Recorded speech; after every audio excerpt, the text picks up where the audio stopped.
Christmas Eve, 1979, the Soviet Union rolled into Afghanistan. Muslims had revolted against the Soviet-friendly regime established the year before. The DRA forces could no longer contain it themselves, so the Soviets went in to intervene. The Afghan government was powerless and fraught with infighting. They lost the hearts and minds of the people, and that alarmed the Soviet leadership. With the Islamic Revolution happening in Iran, the Soviets felt they had to act fast or risk the spread of Islamic revivalism. A superpower, sending a motorized rifle division against men on horseback with antique rifles. Everyone thought it'd be over in an instant, only it wasn't. Some Muslims made their fight a jihad, a holy war, and began a guerrilla campaign on all fronts. A war of attrition. These fighters call themselves Mujahideen. They're being supported by the West through Pakistan. That's why Miller was involved. He was training them near the Zero Line, sponsored by the CIA. The war has become a nightmare for the Soviet troops stationed here. They thought they'd be headed home in 6 months at the most. Then a year passed. 2 years. Now here we are 4 years on with no exit in sight. Afghanistan has become the Soviet Union's Vietnam.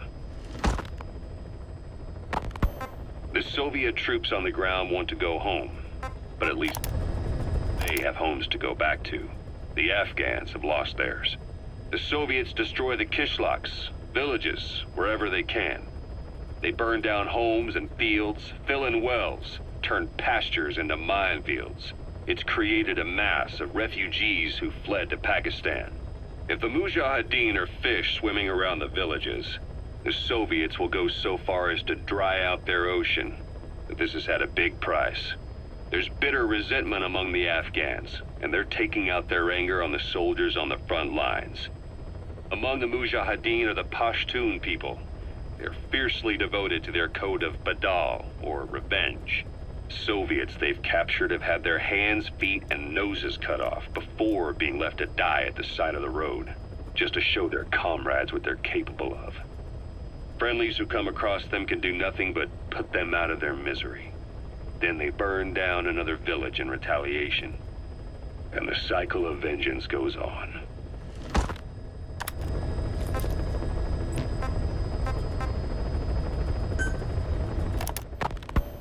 You were hospitalized in Dhekelia, a British sovereign base area on Cyprus. It's part of British overseas territory that falls outside of Cypriot jurisdiction.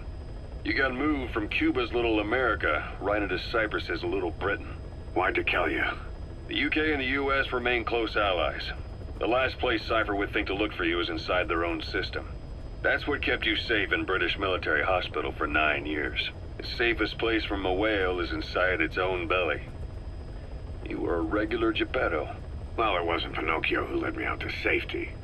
So who was that guy? Cypher went so far as to attack British territory, burning their own ally. That's how badly they wanted you dead. He said I was in a British military hospital, but the doctor had a Greek accent.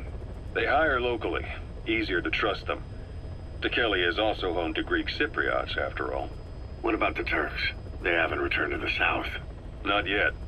The Cyprus dispute is still a long way from resolved. The country is just as split as it was in '74.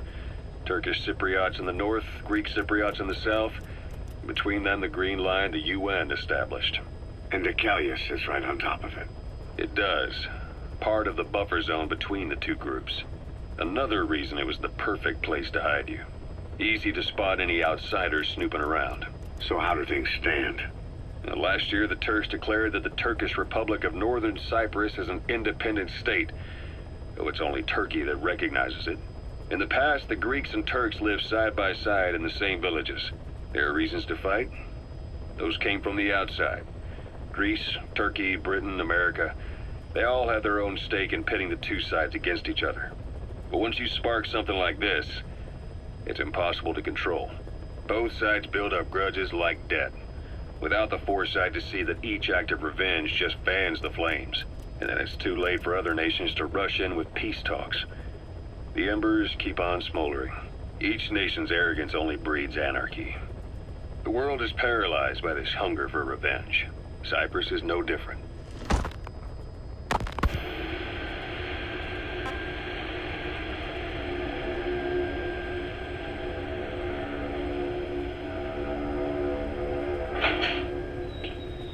You're up. We're changing ships? We can't go sailing the Suez in a whaler. The Suez Canal. When did they reopen it? Not long after you were attacked. Once they finished sweeping it for mines after the Arab-Israeli conflict. Can you stand?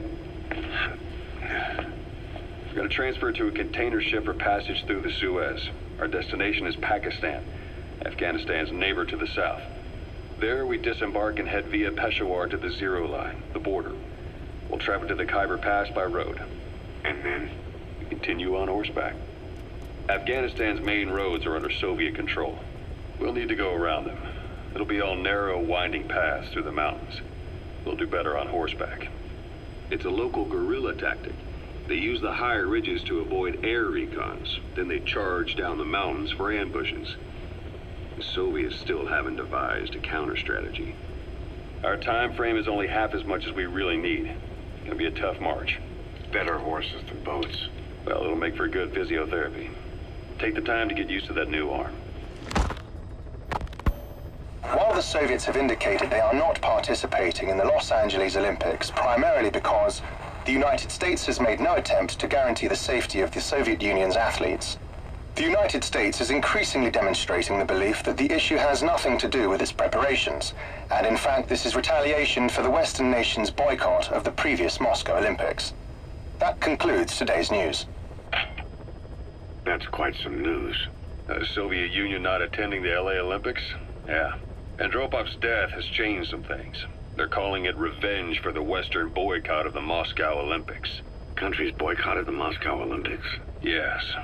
In protest of the Soviet Union's invasion of Afghanistan. Over 50 countries were absent. It's too bad I didn't get to see Yamashita's judo. When the 40th Army crossed the Amu River 4 years ago, détente went right out the window. The U.S. Congress chose not to ratify SALT II, and Reagan's hardline politics won him the presidency in a landslide. According to him, the Soviet Union's an evil empire.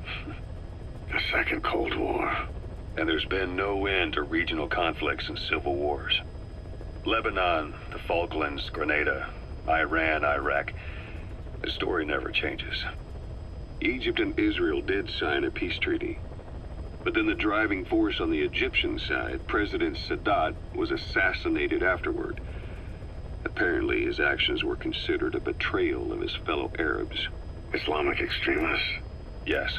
Fundamentalist extremists have been responsible for some bold acts of terrorism in recent years. We've had extremist students in Iran take U.S. embassy workers hostage, and suicide bombings in Lebanon. Over 300 foreign soldiers stationed there have been killed.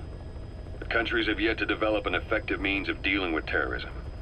Afraid of losing their own men, they've pulled their forces out, handing private forces a golden opportunity. Private forces?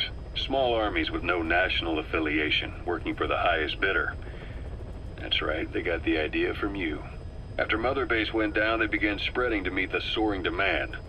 Miller's organization is just one of many PFs now. The entire world is after you. But at the same time, it needs you too. Miller told me about what happened in the Caribbean 9 years ago. You do remember Miller. You'd formed a private army with him.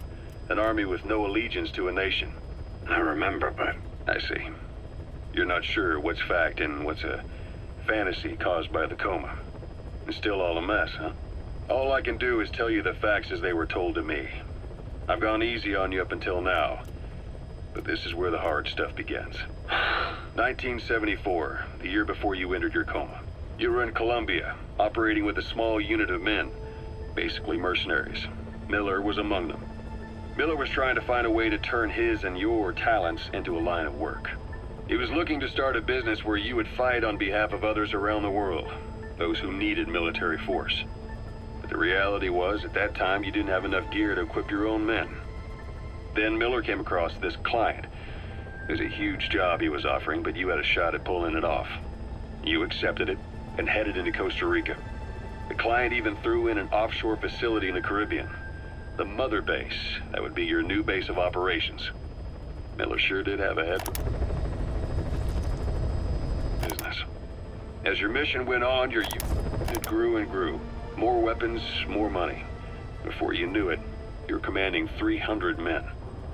As the organization got bigger, your military powers swelled to match. It got so the international community couldn't afford to ignore you. You were just too damn successful for your own good. You, your men, had worn out your welcome. Everyone was out for you. East, West, First World, Third. It was only a matter of time before someone took you down. And that was XOF. Officially, they're an anti-terror unit under the CIA. In reality, they're Cypher's private strike force. They lured you to Cuba using Chico, the Nicaraguan revolutionary kid, and Paz, a mole who worked for Cypher as bait. While you were gone, XOF, posing as a nuclear inspection team, stormed Mother Base. At the same time, C4 they placed on the strut legs went off. The whole thing went down in minutes. XOF. Kisses and hugs followed by a big FU. All because of Miller's blind spot. A back door into Mother Base no one suspected. You remember a certain scientist. Huey was responsible for bringing the inspection team on board, giving the enemy a perfect opportunity to hit you at home. You were returning from Cuba when it happened.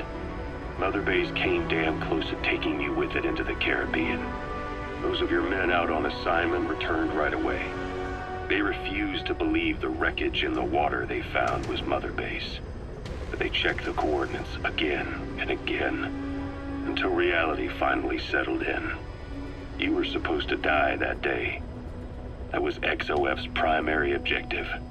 As far as most folks know, you did. The first doctor to see you wasn't even sure what he was looking at. Before they'd even finished operating, your men moved you to that hospital in Cyprus. It was a woman named Eva who arranged that. Rings a bell, huh?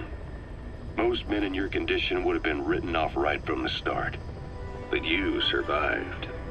You went straight down to hell, and they pulled you out. Your eye wide open. Full of venom.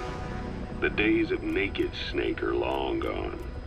Welcome back, Venom Snake. This world still needs you. Here, Snake, try this on. A prosthetic arm. Yeah, Miller was calling it the arm that wasn't there. The physiotherapy's going well. Your arm's bulked up enough for it to fit. There. Perfect. A little time with it, and it'll work better than the real thing. What do you think? Huh. I can still feel my real arm. Well, you better get used to this one quick. You have any pain? Every now and then. Where? My fingertips. My left fingertips. Sounds like phantom pain. Your brain still remembers your old hand. Yeah. What about your vision? Can you see okay? Yeah, at the moment. Now, the shrapnel in your skull is pressing on your optic nerve. I'm told any hard impact could have an effect on your visual cortex. Yeah. The doctor mentioned that. Your brain might process visual information incorrectly. In other words, you could have hallucinations. You might see things that aren't there, or not see things as they really are. You experience any of that? I think so. When? Right after I wake up. Colors look faded. Colors, huh? Well, that's not a major concern in and of itself, but it could mean the difference between life and death in the field. You'll need to watch out for that. I will. All right. You should continue your physio. We'll be arriving soon. It's the last chance you'll get.